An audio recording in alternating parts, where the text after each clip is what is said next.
everybody. My name is Chris Adams, and here we are at Body Slam the Competition on our third installment of our Independent Circuit show. This week we have with us a very big name in the Independent Circuit. He goes by the name The Beast, and this is going to be, excuse the pun, a beast of an interview. All right, stop laughing at me. Beast, you with us? Yes, I am. All right, glad to have you on with us this week. How you doing there, man? It's a great honor to be on. Thank you for having me. Well, thank you for coming on. I know it wasn't a great deal of notice I was able to give you this time around, but I know we've talked before about getting you on, and we just never had the opportunity to make it happen and everything. So glad to be able to get you on with us finally here, and I believe got somebody on hold here called in. I do believe this is my co-host calling in. Mike, you there? I'm back, baby.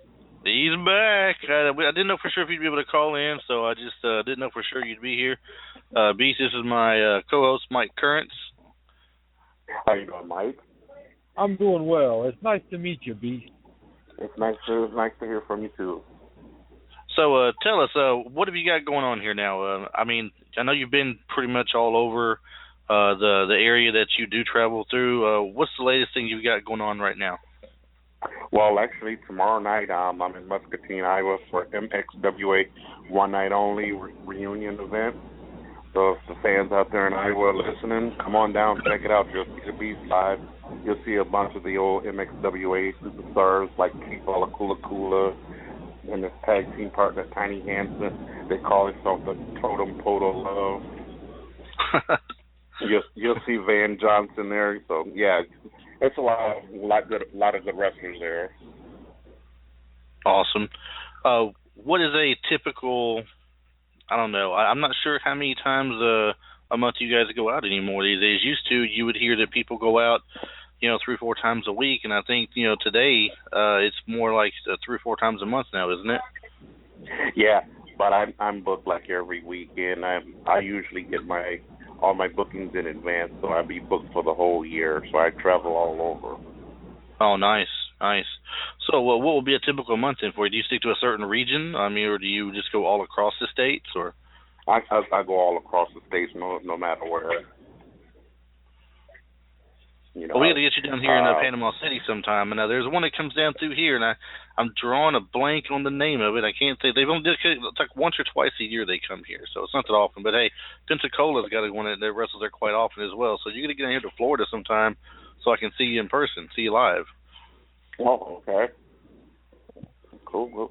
Yeah, like I said, I travel all over. I've been to Puerto Rico, wrestled some of the superstars out in Puerto Rico. It was a great experience out there. And, coming back to the States, wrestling here for Bruce City Wrestling, Anarchy Pro, TWA, RWA, I've traveled all over. Oh, cool. And actually, New Heights Wrestling is the one I was just thinking of a moment ago. I don't know why it suddenly hit me. It's like one of those things, usually I figure after the call it'll hit me. I'm like, I got to call them back and tell them what it is. But right, yeah, it's like a brain fart. Yeah, I get those a lot at my age now. New Heights Wrestling comes through here to Panama City sometimes, a couple times a year, and it's Combat Pro Wrestling, I believe, in Pensacola. That happens over there a lot. So, Mike, you got anything that you got any questions about? I'm just along for the ride tonight, But I will say that at least you have the advantage of having a couple of different organizations. I mean, up here in West Virginia, people don't want to come up here. It's isolated. There's banjos playing. They get scared. And well, that's why they don't want to come up there, man. They're afraid they won't make it back home. They're afraid they're going to wind up like Ned Beatty did in Deliverance. But well, we have one or two companies that come up maybe once or twice a year if we're lucky, and we just don't get to see a lot of good indie stuff. Usually, what we get isn't that great. Sometimes I get surprised. Sometimes I get surprised, and then sometimes I realize that me and my 3-year-old can do better. Now, who was it that came through your area, Mike, that you and Joe got to go to and see? What was the name of that company? I think that was the 605 Championship Wrestling, Right. and They yeah, it was. they did Jason Kincaid, I believe, with them, right?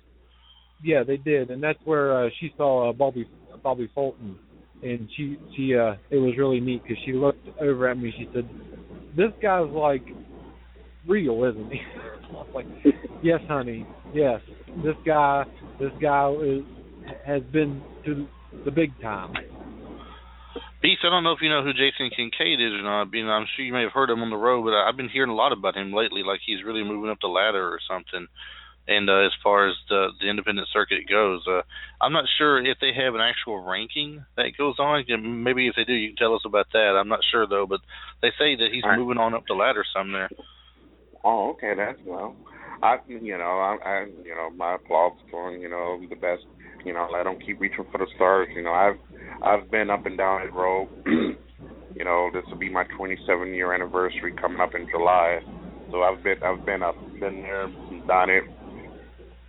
And for me to be the weight that I am, 380 pounds, when I'm in that ring, people look like, oh, he's a big guy, he can't move. And once they see me move like a cat, they're like, holy crap, how does he do it? I don't want to mess with him. I can't get away from him. Right.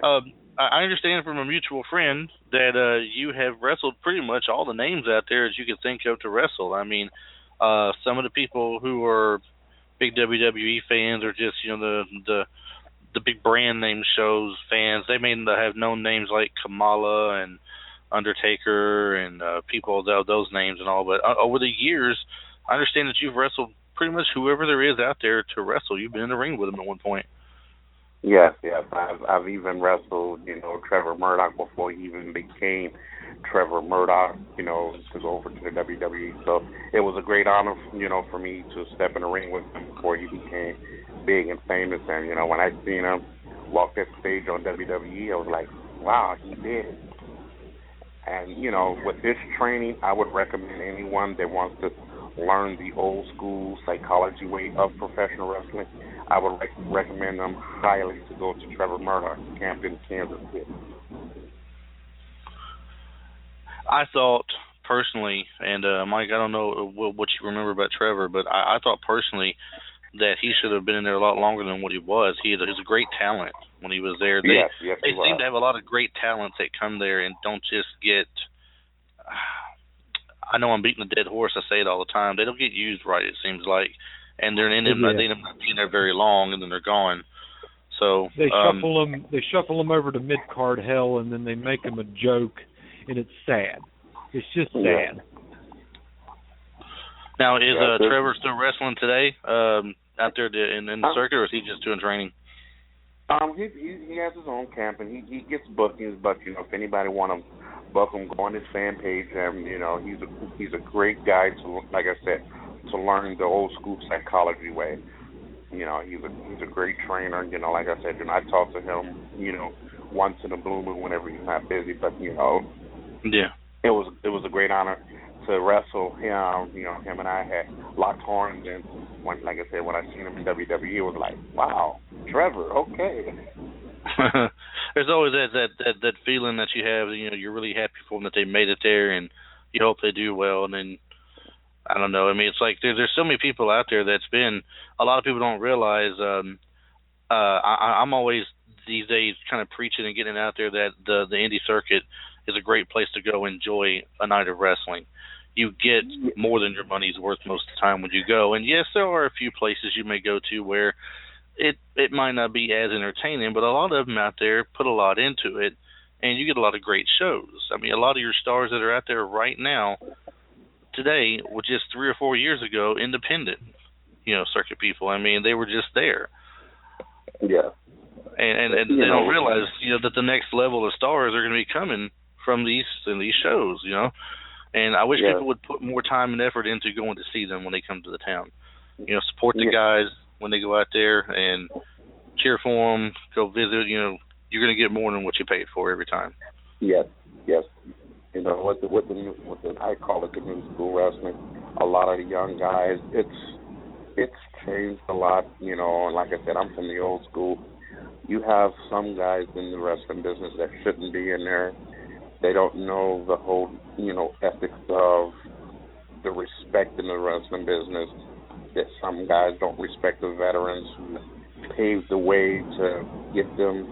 They don't respect the veterans when you walk in a locker room. They don't respect the veterans. They forget that they wouldn't be to where they are now if it wasn't for myself, some other vets, and great legends like Dusty Rhodes, Kamala, Jimmy Superfly Snuka, Hogan, Flair, all those guys who paved the way for us to get into it. And then you got this new generation.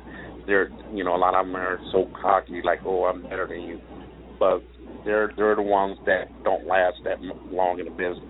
And I train some of my rookies, and I teach them the old school way.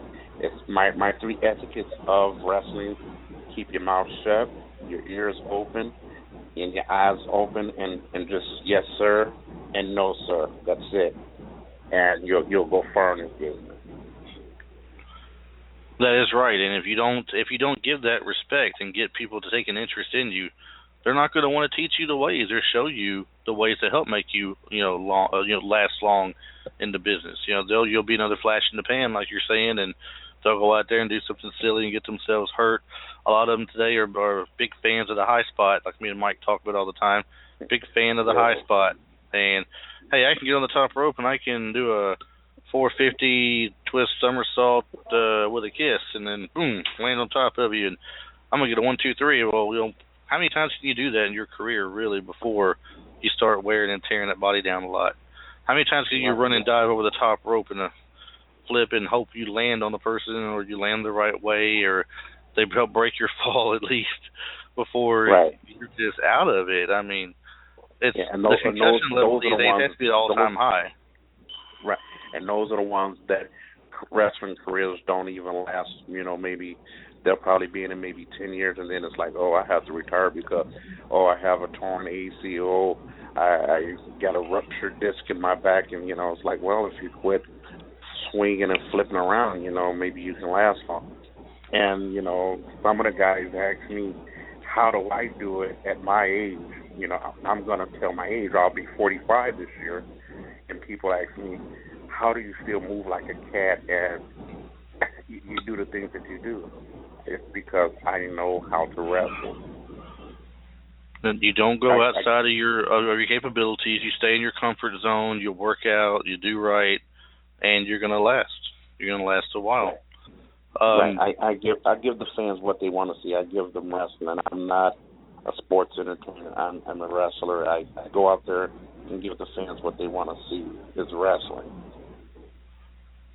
And that's what a lot of us are wanting these days that we don't get anymore. We don't want the soap opera type deal. We want to see wrestling.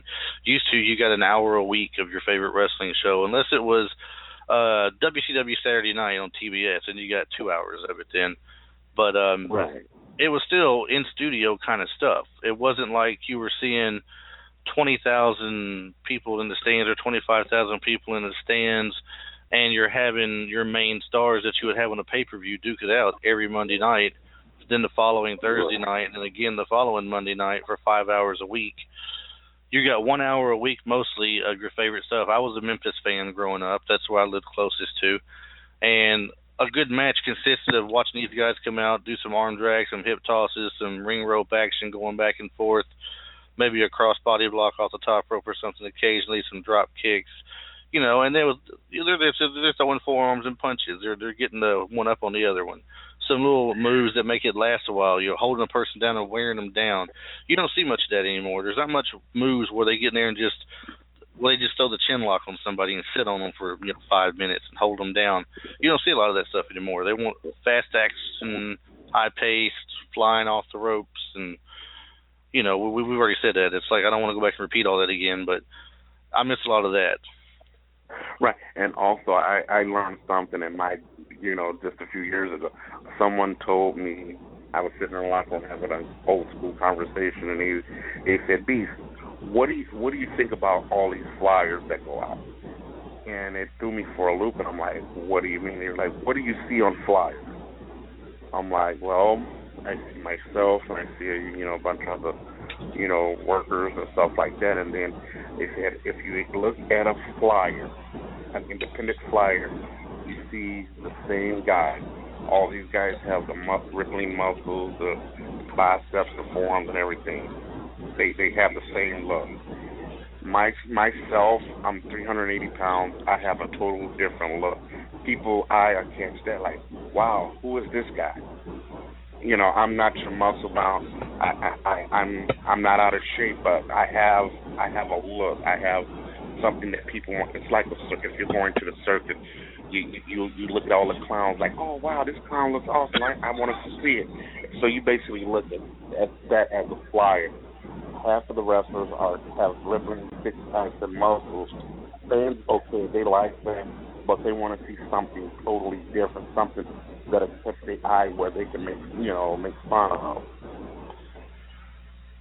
And I think, that's the going impression that a lot of young guys get these days, because when you look on TV, what do you see? You see John Cena, you see Brock Lesnar, you see your Roman Reigns, a lot of your muscle-bound guys, Triple H's, those are the ones that seem to get the biggest pushes for some reason. Yeah. And then if you look, you've got your Kevin Owens / Kevin Steen, or however you want to refer to him, and right. Help me out here, Mike. The Family Guy there, Wyatt. The Wyatt. Bray Wyatt. Bray Wyatt. They're not exactly your usual look that you see Vince and them going for, but they're out there. But the thing is, you don't see them getting that huge push. Now, do you? They're sit there. These are the guys holding the mid-card down right now. And Kevin Owens, is definitely a headliner talent. And so is Wyatt. Wyatt can be a headliner talent. He's shown himself in the past. I mean, I don't know why they don't give some of these guys here more of a push to it. So I think some of your younger guys that still have that kind of the muscle-bound look in a way, but aren't quite as big and muscular. They just got the toned-out muscle look like your Dolph Zigglers and Cesaros and stuff. I don't know how much longer they'll last, really, because they're not getting those major pushes either. They're just not what the company looks for, as far as the size goes. Right. So a lot of the young kids see that, and they want to make themselves that way automatically, thinking that's the ticket in. But, I would take a long, steady paying job over 27 years, since you quoted 27 years in the business versus 10 and done, with my knees going out, my back going out, one concussion per year possibly. It's not something that's worth it in the long run. Right. And just, your heart has to be passionate and interested. If you think you're just going to get in it just because, I'm going to make a lot of money, you're not going to make a lot of money. You have to pay your dues first in this business. If you really want to get a push to make a name for yourself, you have to go out there and promote yourself as an individual. Get you some professional 8x10, get some actual wrestling gear, not no khakis or regular gym shoes or nothing like that. Actually get some actual wrestling boots, wrestling trunks, wrestling tights, and have a professional look. Mm-hmm. And now that being said, for people who are listening out there that might have an interest in becoming a wrestler, if they're out there, your young teenagers, 16 to 18, thinking, hey, I'd love to get into it.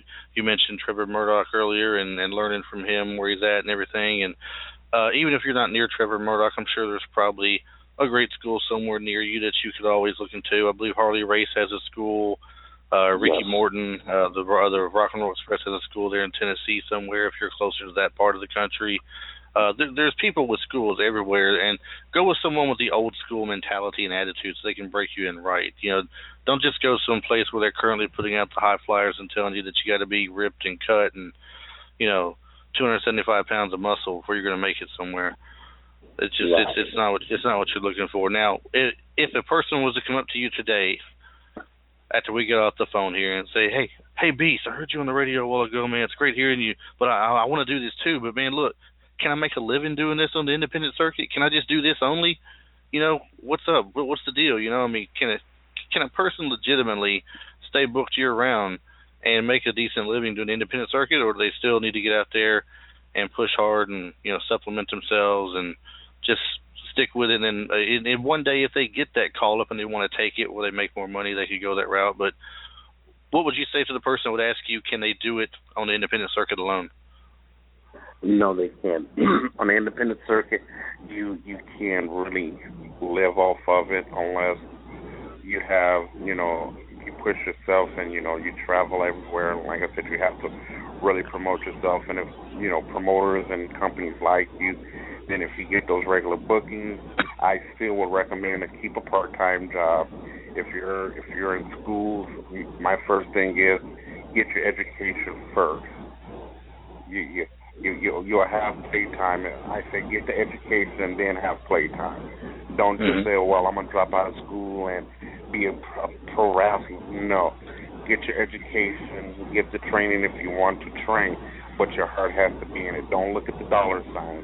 That will come in the long run. But if you don't, if it's not in your heart and you just want to get in it because you think you're going to make $1 million, you might as well just stay in school and, like Ricky Steamboat said, if you want to play in the sandbox. If not, get out.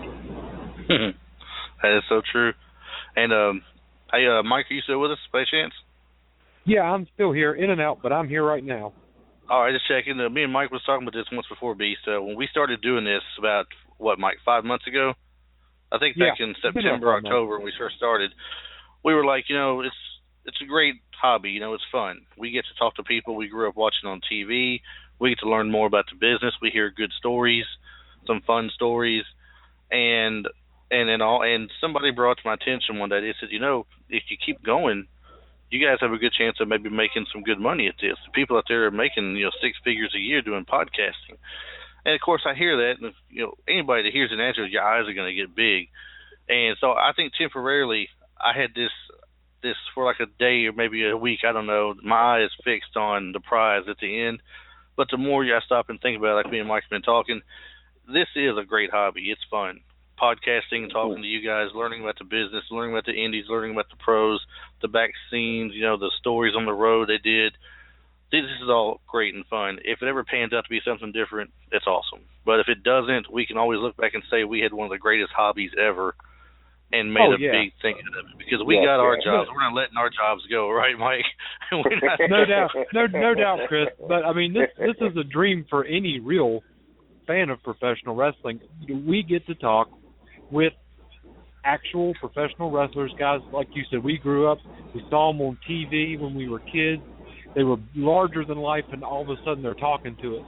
And, you can't ask for anything better. But I'm not giving up my evening job, that's for sure. No. And now here we are once again. Now we're talking to you. And we're learning a great deal about what you do and how the independent circuit works, because we don't know a great deal about it. We know what we get to see. But, it's always fun to hear about the way the business goes. And I know the way it used to be, we hear from the guys when it used to be territory days. They'd work 6-7 days a week, traveling different parts of the state or the above state connecting to it, and that was it. But, today it's always a little bit different. Who was one of your favorites growing up? Like, would you say that your style mimics anybody else, or did you have a specific person in mind that you liked a lot growing up? Actually, when I was growing up, you're gonna laugh at it. I wasn't really into pro wrestling. I was starting to become a priest at the time, and my grandmother was the big wrestling fan, and then it was one day that I had after church and stuff, we were coming from church, and I heard her in the room swearing and cursing, and I'm like, what is she in there watching? And I happened to open the door, and I seen Ric Flair and Dusty Rhodes fighting, and she's like, what are you doing in here? I'm like, I heard you swearing and cursing. She's like, all right, this is what Grandma do after church. That's great. Usually it's the other way around. Usually Grandma gets you out of wrestling into church. Yeah. But now, I think I've told Mike this story before. I can remember sitting in my grandmother's house. I spend the summers with her in Tennessee, and I'll be watching wrestling on there. And this is back when WWE had Brother Love on there. And she'd be like, who is that? Because my granny was very religious. And she goes, who is that on TV? I said, that's Brother Love. He loves you. And she goes, That's just garbage. That's just pure and plain garbage. I don't watch that stuff. I don't even watch that. That's a mess. I don't know how you sit there and watch that stuff. And then next thing you know, 2 minutes later, I hear in the background, well, that was low down and dirty what he just did. I said, That's funny, Chris. Watching this. That's funny because after my grandfather died, every Monday night I would go cook dinner for my grandma and spend all evening with her while we'd watch wrestling. And this was right after the first time Kane lost the mask on WWE. Every time he would come to the ring, my grandmother would cover her face and go, "Oh my gosh, that man is just so ugly. He could just look. If he looked at me, I'd just fall over dead." and then Randy Orton. When Randy Orton debuted, my grandmother was in love with him. He thought he was the most beautiful man that she had ever seen, and it was just so funny because she would just sit there just as somber as all until either Kane or Randy Orton came out, and she was either scared to death or falling in love. Well, see, it just goes to show that wrestling can be a family thing, right? Everybody can enjoy it, the family, and sit down and watch a good show and enjoy it and all. And well, I just want to say one more time, we got about 2.5 minutes left, Beast, and I just want to get there before we do have to go that I do want everybody to come out and see you wherever you go. I understand you put on a great show, and I want to see you live myself one day. But once again, you said earlier, where is he going to be at tomorrow night again? Muscatine, Iowa for MXWA. Come check it out.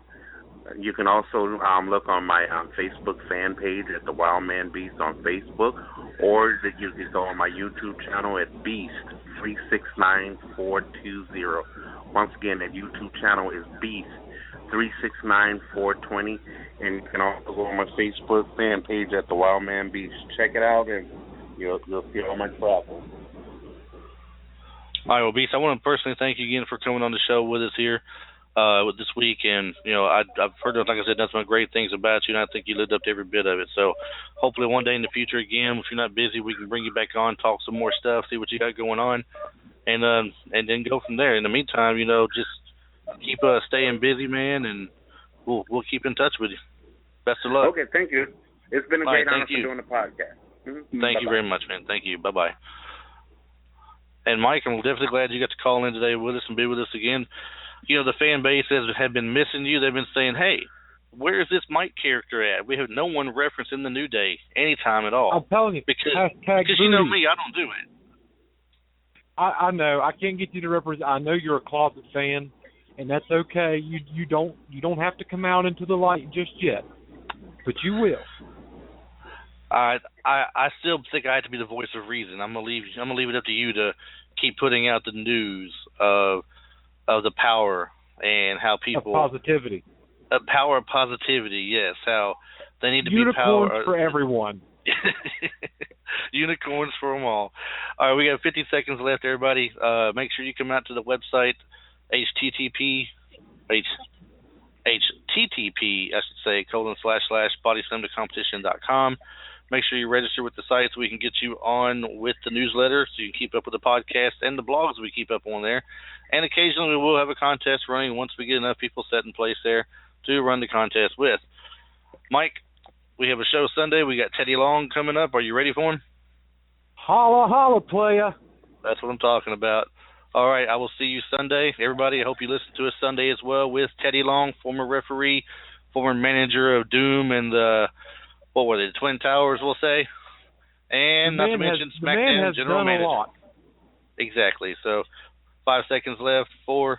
Mike, I'll catch you later, man. Have a good night. Later. Everybody, see you Sunday. Good night.